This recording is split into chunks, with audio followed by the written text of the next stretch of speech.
The cameras rolled.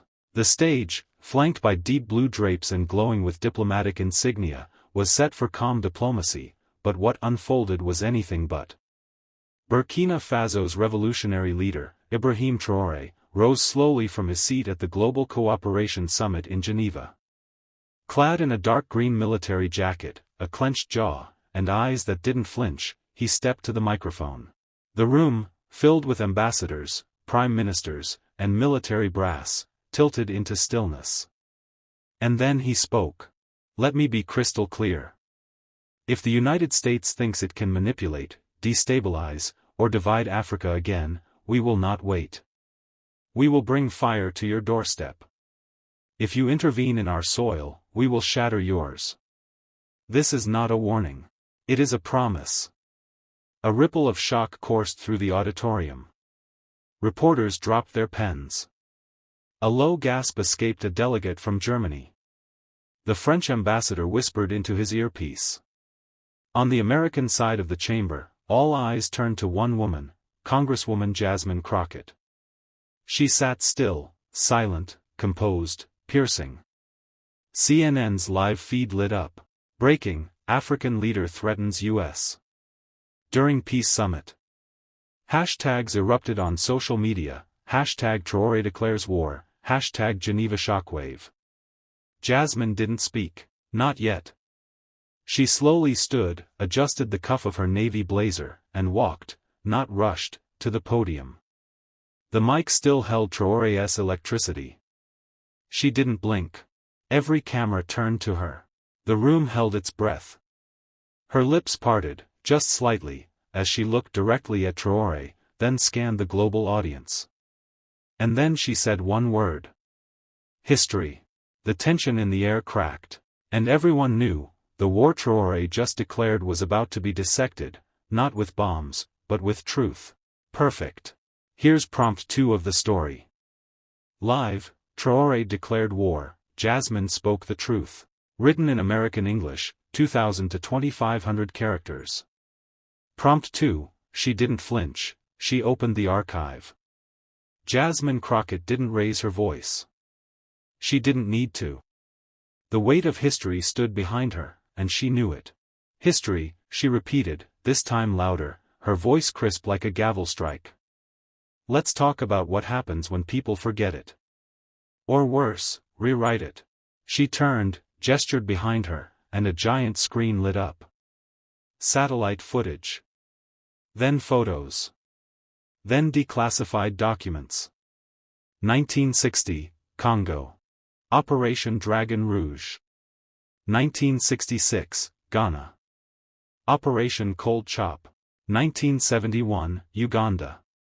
1987, Burkina Faso. She paused deliberately, her gaze locking with Traoré's.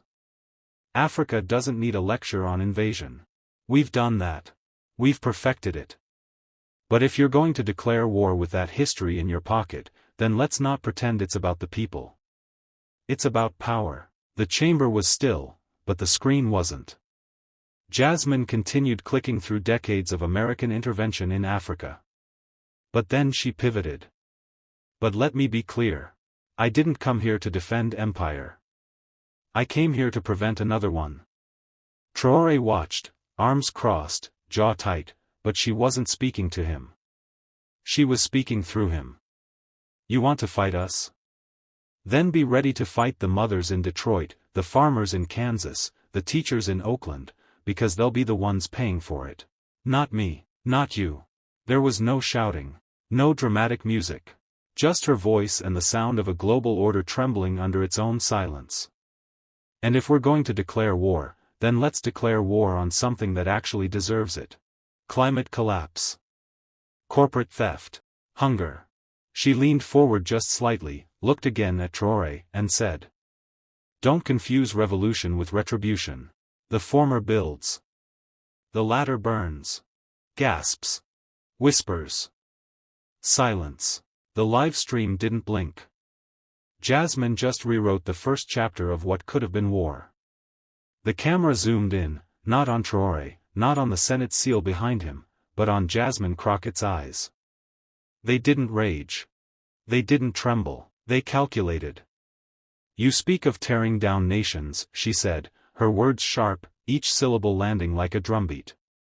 But let me ask you this, when was the last time you built one? The audience leaned in. Even those who'd been half listening, staffers, aides, bored viewers on live stream, now stared like the room had shifted on its axis. Traoré's tone hardened. America's days as world police are over. We don't need another lecture. Jasmine nodded slowly, as if she had expected that. And then, she flipped a page. This is not a lecture. This is a ledger, she said, holding up a binder labeled, Unpaid Debts, Global Exploitation Index. She cracked it open, reading numbers.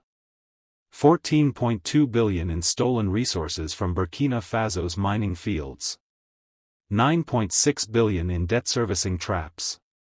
17 coups funded through third-party proxies. And one continent still told to be grateful. A gasp. Then a shift. Traoré leaned forward for the first time, visibly tense. But Jasmine didn't stop. But let me flip the script, she said, and the room froze again. If this country collapses under the weight of its own greed, it won't be because Africa pushed. It'll be because we forgot what we owe, not just in dollars, but in dignity. The silence was electric.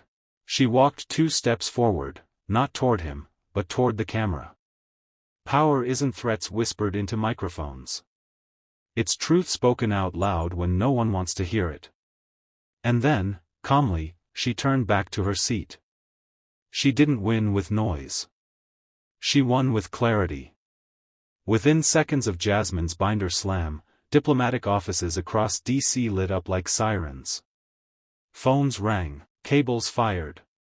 And somewhere, at the United Nations media room in New York, the live feed from Capitol Hill blinked out. Intentional? Technical glitch? No one could say. But the truth was already out, and social media had caught it. Did she just expose U.S. global exploitation in real time? Jasmine Crockett gave a TED Talk inside a war declaration. That ledger, that's not a metaphor. It's a blueprint. Hashtags trended globally. Hashtag Jasmine vs. Traoré. Hashtag Truth Ledger. Hashtag America Listens Now. Meanwhile, back in the chamber, Traoré didn't flinch, but something behind his eyes cracked. He reached for his notes, lips tight. Do not mistake confrontation for clarity, he snapped. You quote numbers, but you ignore context. Jasmine smiled. Context, she echoed. Context is the luxury of the powerful. Accountability is what we were promised. She rose again, not rushed, not loud, but precise. You say Africa is rising. Good. Rise. But don't rise by threat.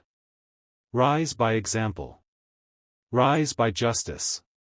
Don't trade one colonizer for another. The room didn't gasp. It exhaled. Even seasoned senators leaned back, as if needing air. We've learned what silence breeds. I won't repeat history just to flatter your fire. And in that moment, Traoré wasn't a symbol. He was just a man, gripping a podium, cornered not by hostility, but by honesty. The camera's red light flickered back on. And Jasmine? She was already turning her page. The feed returned, blurry for a second, then crystal clear. Jasmine stood centered, arms lowered, eyes unblinking. Across from her, Traoré's defiance had dulled. Not erased, but dimmed. The air was different now. Thick, not with rage, but with reckoning. Reporters in the press gallery didn't scribble. They stared. Even the usual DC chatter, the shuffling of aides, the tapping of screens, had stopped. It was as if the whole building listened. And then Jasmine leaned back into the mic. I've read your speeches, Mr. Traoré. The ones you give at summits, not battlefields. You speak of justice, yet you bring ultimatums. You say sovereignty, but you threaten annihilation. Her voice didn't waver. It didn't rise. America is flawed. I've said it. I've fought it. But don't confuse critique for consent, don't mistake our chaos for weakness. She reached for a paper. Held it up. This? This is a classified report from last month. It details covert operations in West African territories, with funds unaccounted for. Gasps. Audible now. From both sides of the aisle. You think war makes you righteous? Then read your own contracts with Western arms dealers, signed by your cabinet, backed by oil. Traoré's face flushed, but not with fury. With realization. Jasmine had come with facts. And not just facts, receipts. The moderator tried to interrupt. Jasmine didn't pause. Let me be clear. I don't defend empire. But I will defend truth. And today, this chamber deserves nothing less. Applause didn't come. Not yet. But the silence? It was the loudest sound in the room. And Traoré lowered his eyes, for the first time. The room didn't breathe, at least not until Traoré finally did. He straightened his shoulders. Smirk gone. And when he spoke, it was quieter than before. You claim to fight for truth, Congresswoman. But truth, in your country, is often drowned in dollars and buried beneath power. Jasmine raised a brow, calmly. That's exactly why I'm standing here. She stepped forward, not to confront, but to connect. Her tone sharpened, not to attack, but to cut through the fog of spectacle. You want to talk about buried truths? Let's talk about Africa's stolen wealth. Let's talk about the U.S. funding private militias while preaching democracy from podiums.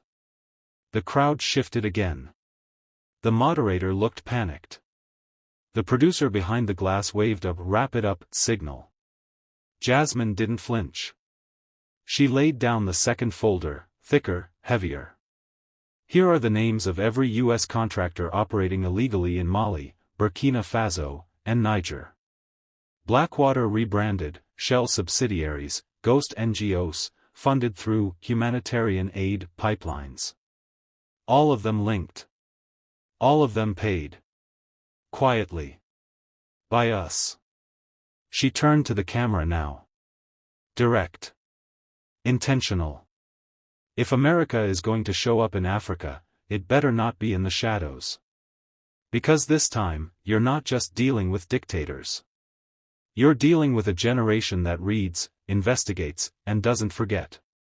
Traoré watched, his expression unreadable. And then Jasmine added one final line. So let's be very clear, Mr. Traoré. If you truly want liberation for your people, don't come here mimicking tyrants. Come with honesty. Or don't come at all.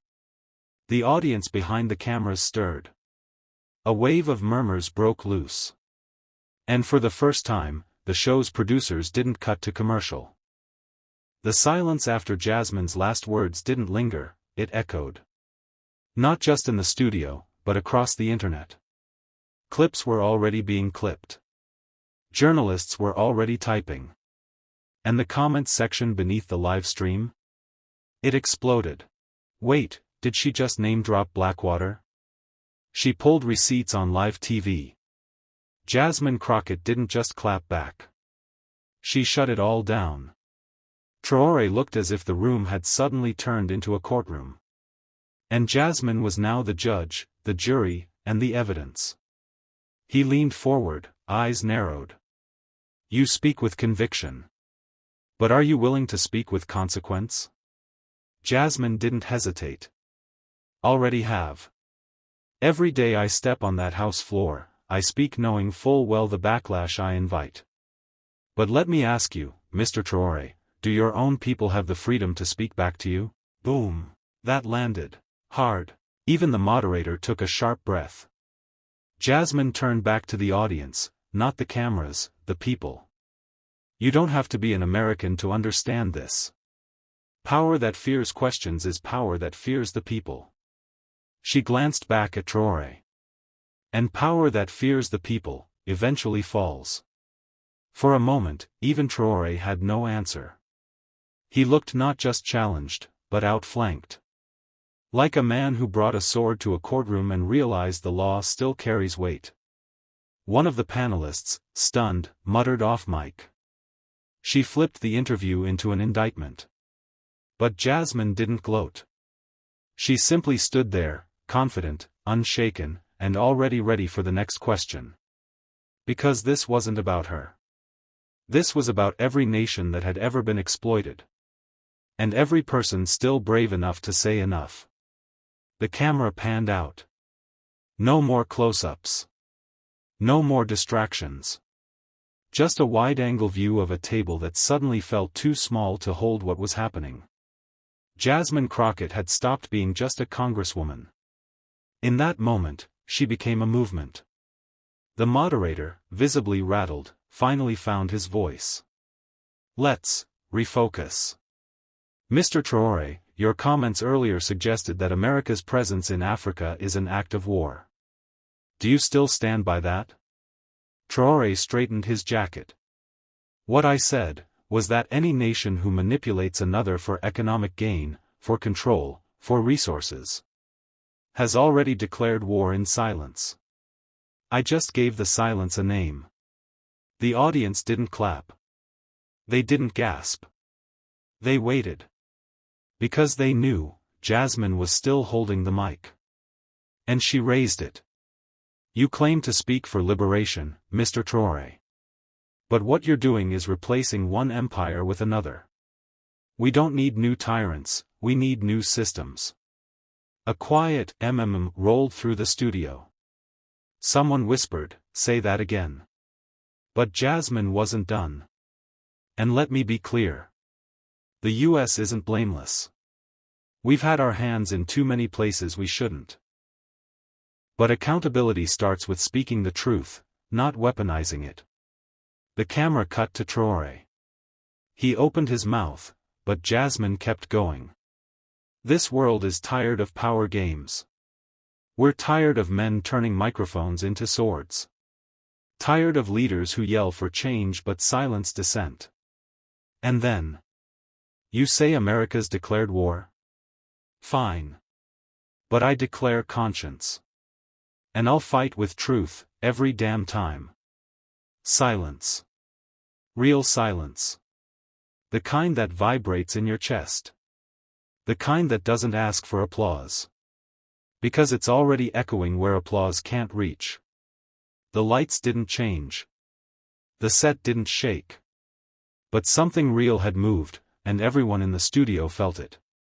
Traoré adjusted his collar. Gone was the iron confidence. In its place, a flicker of calculation.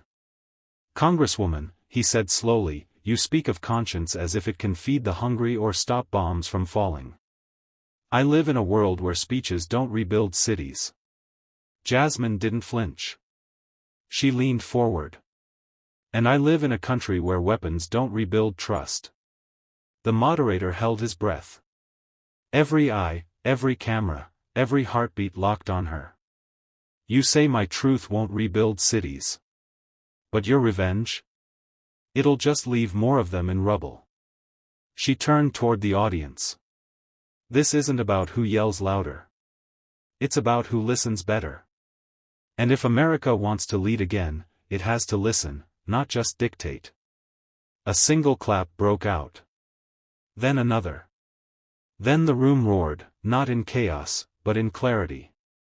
Jasmine had taken something volatile and rewired it into power. Not explosive, but electric. Traoré raised his eyebrows, clearly surprised. Are you defending the system that built drones over diplomacy? She didn't miss a beat. No. I'm rebuilding the voice that should have stopped them.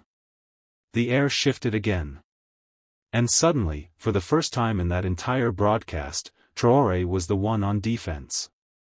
The lights in the studio glared a little harder now, not because of heat, but because everyone could feel something coming.